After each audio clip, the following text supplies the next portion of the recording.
taking the time. Appreciate it. My name is Omer. I'm the Executive Director for the Canadian Muslim Vote. We have here today Alvin Tedjo running for the Mississauga Mayor candidacy.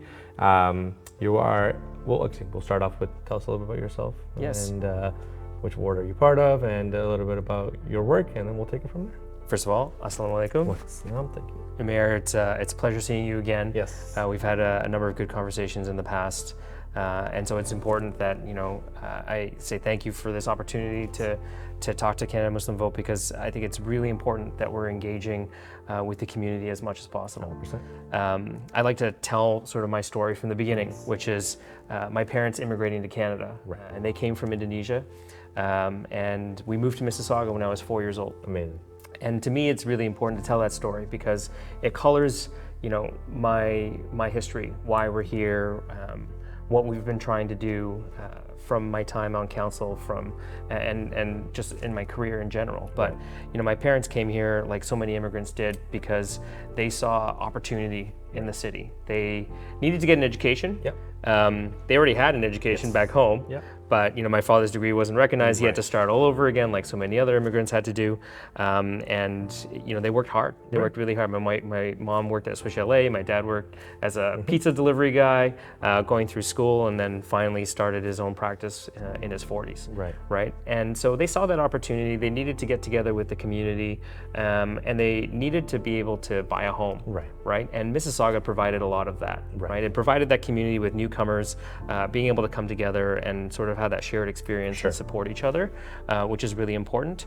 But also they had that ability to start that business. They had the ability to raise a family and own a home. And so when my wife and I were choosing where to raise our kids, Mississauga was the logical place to do it. We said, we've got family here, we've got community here, I got my education here. I went to Queens where we met, and then I went to Harvard after that. But this has always been home. So one of the biggest things that have been pushing me to run is that we have 3 kids now. They're 9, 11, and 13. Jackson, Elliot, and Charlie. And I want them to be able to do what I did, which is live in the community that they grew up in. Right? And right now I don't see that as a possibility for them. There's a lot of challenges in terms of affordability. This is one of the most expensive cities to live in, and it continues to skyrocket. The availability of housing is not nearly enough to accommodate not just newcomers, but the people who are already here. My siblings live with my parents still because they don't have any other options. So I guess that leads to our first question, which is, what are you going to do about affordable housing, and what can we do, and how would you work with the different levels of government, regional, federal, and provincial, to make something happen? Absolutely, I'm so excited about this. So first of all, let me talk about my record, because over the last almost 2 years that I've been on council, I've showed people how important housing is for me. Not just because of my personal story. My parents are seniors now living in the city. We need to help make life more affordable. We need to drastically expand the amount of housing in the city. I challenge any other candidate to have a more aggressive pro-housing policy than I do, because I want them to come up with better solutions. I want them to come up with more policies that help it to make it easier to build more housing. So I introduced the motion for 4plexes in the city of Mississauga, because I felt it's really important that we add more of that missing middle, gentle density housing within existing neighborhoods, which is so incredibly important. And I want people to understand too, is that we're not talking about radical change here. I live in a 4plex. Most people don't think of that way, and they're like, no, you live in a semi-detached. I'm like, yes, I have a semi-detached house with basement apartments on both sides. Interesting. Yes. That's a 4plex. Yeah, that's correct. Right? But we never thought about it that way. And so all we're doing now is legalizing more options around the city of Mississauga to be able to do what I'm doing right now. And you think about, my parents buying a house 30 years before I did. They live on Mississauga Road. They have a huge house. They paid less for that house than I did for mine. And I'm raising 3 kids, and it's showing you the challenges that each generation is facing. And now we have so many people who are underhoused. They're in single, 1-bedroom units in the city of Mississauga, and they're packing lots of people. Right? And so we need more types of every kind of housing. Right? Not just single family detached. We need duplexes, triplexes, we need garden suites, garage conversions, we need more semis, we need more towns, we need more stacked towns, we need market available housing, we need purpose-built rental, we need affordable housing, we need supportive housing, we need more shelters, and I've done a lot on this work to expand those options here in the city of Mississauga, to increase our shelter options, to have more affordable and supportive housing, and to make it easier to build more purpose-built rental, Right. and market housing. Because right now, almost all of our new buildings are market housing. Yes. We need to diversify that much more. Right. So we need to create different tracks. And I've done this with dozens of different stakeholders who've given us input around how we can build more purpose-built rental. Right. We give them a separate approval track. We make it quicker and easier. We give them rebates in terms of their application fees. Right. We understand that their economics are different than everyone else's. Right. So if you want to build a rental building, well, then your economics are different because you don't have all that money up front from the deposits from everybody who's buying a condo. Right. But also you have different use for space. You maybe don't need as many parking minimums or parking spots. Right. Maybe if you're closer to transit.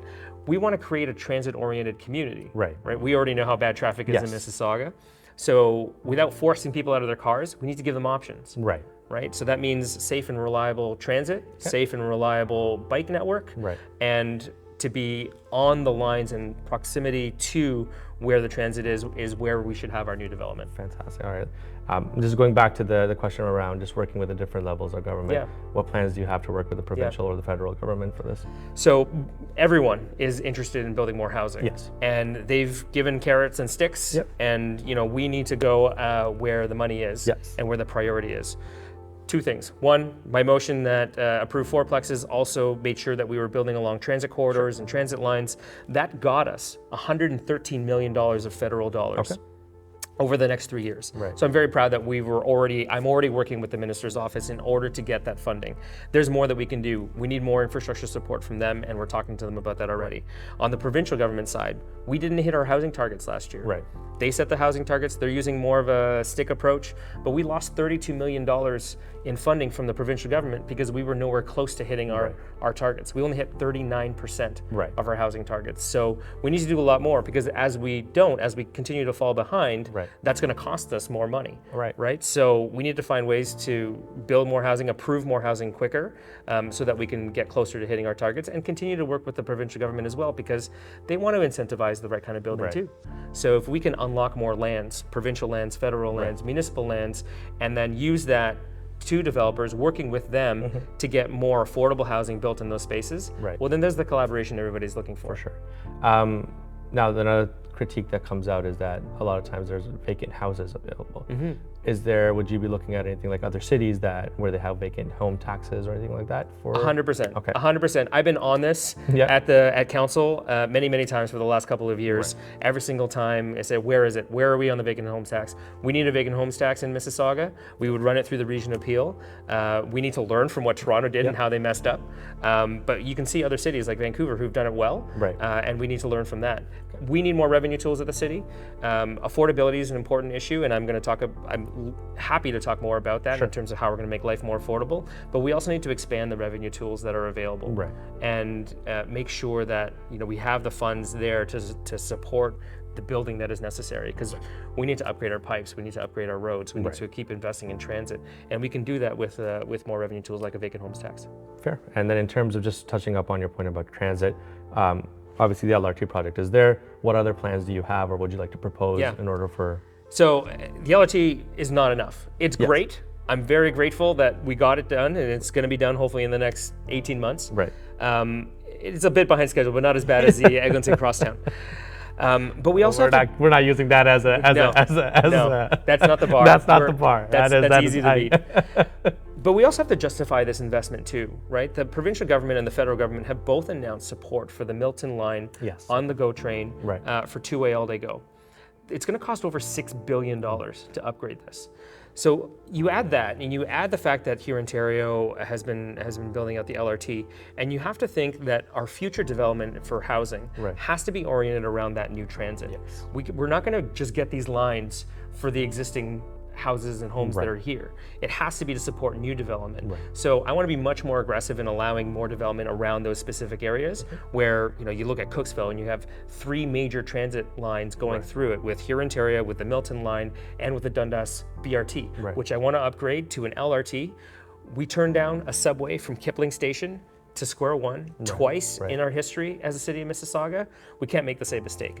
We need to take advantage of the fact that we're going to have a lot of population going into that area, and we need to build the transit for now and for the future, and upgrade that to an LRT so that we can have a one bum ride from Kipling Station all the way to square one.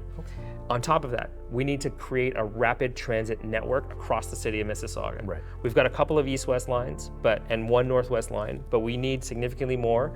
We're going to start with bus rapid transit. We can look at where LRT makes more sense, but we need to do it now. And so I've got a plan for the first 100 days to get us going on building bus rapid transit across the city of Mississauga, so that within the rest of this term, within the next 2 years, we're going to have a complete network. So I'm talking Derry along the north end, Erin Mills along the west, Dixie along the east, Lakeshore along the south, so that you can not have to think about when you're going to take the next train or the next bus, and that you can just get on it, and then maybe 10 minutes will be the most that you'll have to wait. That's what rapid transit means. For sure. Not having to think about where to go.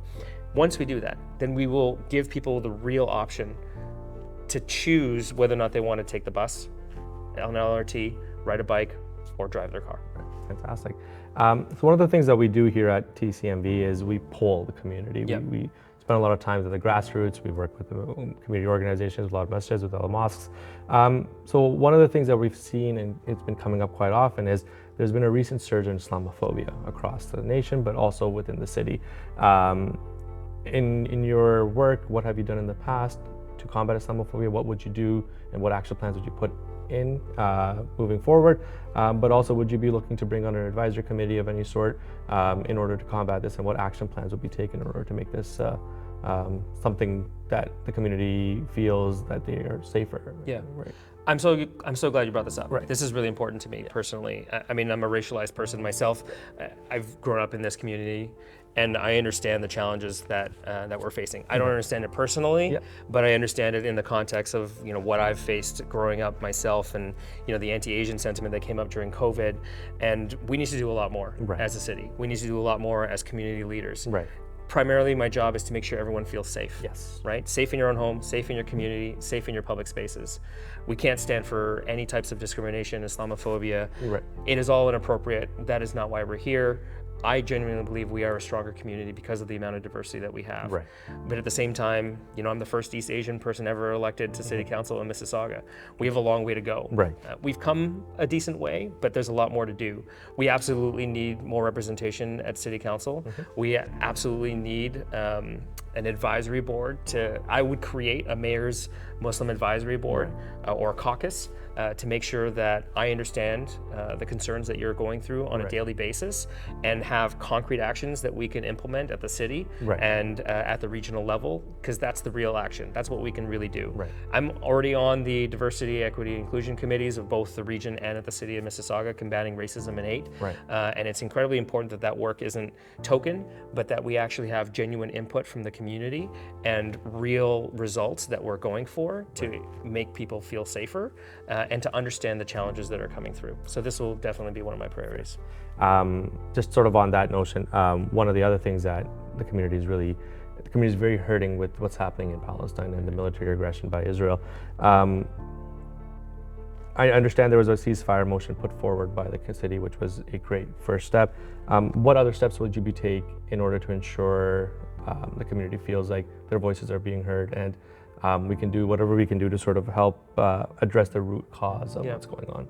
So I think one of the best things that came out of that motion, and I was proud to support it, and I was really glad that it was a unanimous support at City Council, that when we were in support of the ceasefire, that we were talking about the humanitarian issues, we were talking about the challenges that are happening over there right now, and really it helped bring some people together, I think.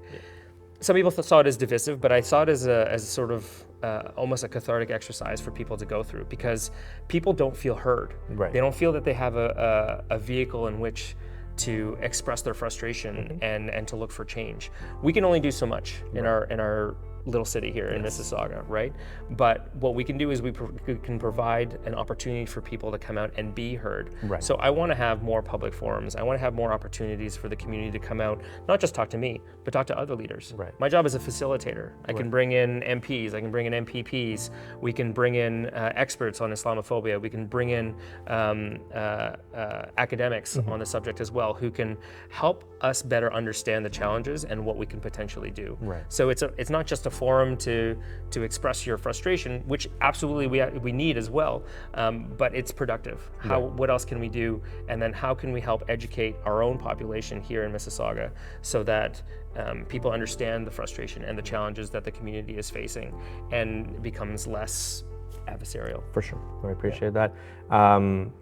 Another conversation that comes up around is around refugees, and we've seen many of them going through some very harrowing experiences in other cities, but Mississauga is home to many refugees.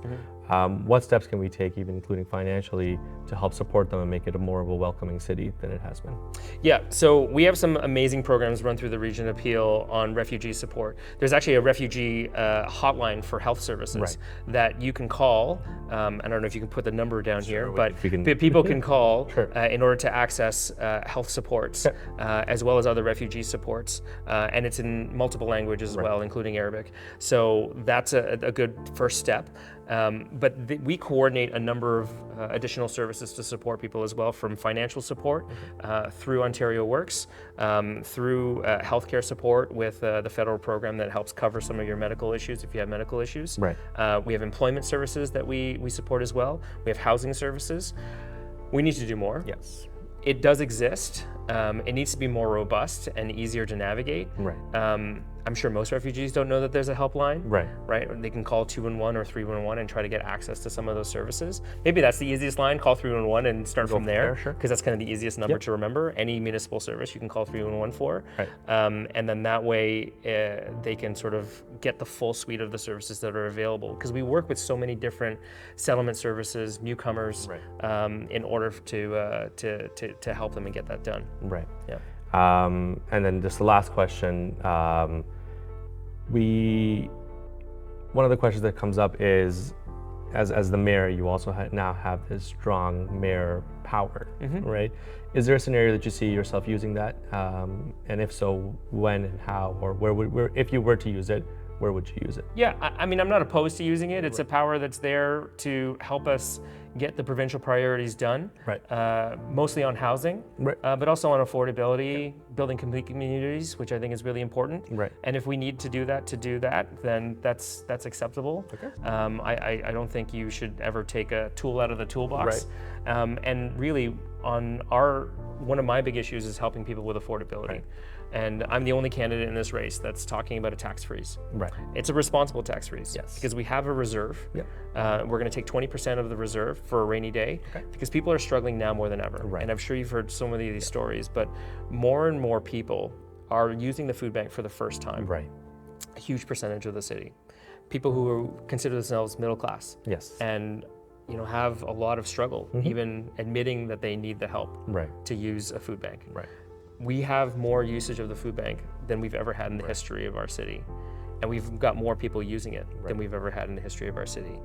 That's dire. Yes. I can't change the price of gas. I can't change the price of groceries, but I can help you with our reserve fund for the next 2 years to give you hundreds of dollars back in your pocket so that you can be more independent and have that support. With that, how we're going to pay for it is not just through the reserve, but also to continue building. Correct. Right? As we expand the tax base by building more housing. Right. This is what Hazel did. Yes. Right? And this is how we were able to keep expanding services. We're not going to cut anything in terms of the important services that we have. In fact, we want to keep investing in it. Makes sense, yeah. Right? So that people can continue to gain all the benefits from it. So that's important to me. If we need to use strong mayor powers to get that done, that's something we can do. But I've already got support of 40% of council now. With just the endorsements on council that we've got, and so I think I have more than anyone else, and I think that'll help us govern really well with a coalition of people who want to get things done and want to help people. And I've been able to build bridges with Liberals and Conservatives and New Democrats and get that, and I've got that track record. Any last words for the residents of Mississauga? Vote. Vote. Vote, vote, vote. I know this is part of your mission too. 100%. People take for granted how much municipal government is important and affects their lives. Yep. I say it's the most important level of government. 100%. Everybody pays attention to what's happening, in the federal government or the provincial government with healthcare or foreign affairs.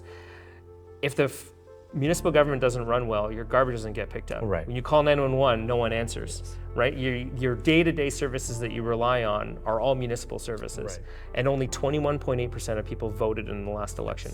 Right. We've only had a mayor for the last 46 years. This is a choice that people have to, vote for the same thing that they've had before, or to understand the need for change, Right. the need to build a better future, the need to invest in the right things in the city, and to prioritize housing, to prioritize affordability, and to prioritize the people in the city. And I think that's what I bring. Right. And I really just want to encourage people to vote and to be out there and to make sure your voice is heard. And that if the issues that are important to you are the ones important to you, then to tell the candidates, in order to earn my vote, this is what I need to hear from you. Definitely.